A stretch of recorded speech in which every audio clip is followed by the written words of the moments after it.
কণ্ঠে আমি সেই প্রতিধ্বনি শুনতে পেয়েছি। আলিফ আমার হাত ধরে বলেছে, গলায় যখন কাটা প্রথমে বিদ্ধ হয় তখন অল্প কষ্টেই সেই কাটা অপসারণ করা যায়, কিন্তু সেই কাটা যদি গলায় ভালো করে বিদ্ধ হয়ে যায় সেই কাটা গলা থেকে অপসারণ করতে অনেক রক্তক্ষরণ হয়। বিগত ফ্যাসিবাদ 15 বছরের স্বৈরাচারী জালিম শেখ হাসিনার ফ্যাসিবাদী শক্তি বাংলাদেশের মানুষের গলায় ভালো করে বিদ্ধ হয়ে গিয়েছিল। তাই 1400 বীর বিপ্লবীর শাহাদাতের রক্তের মধ্য দিয়ে সেই ফ্যাসিবাদকে আমাদের উৎখাত করতে হয়েছিল।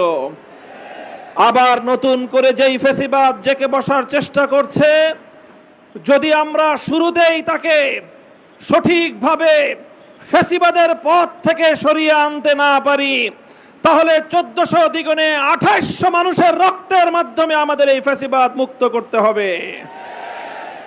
তাই আমি বলতে চাই,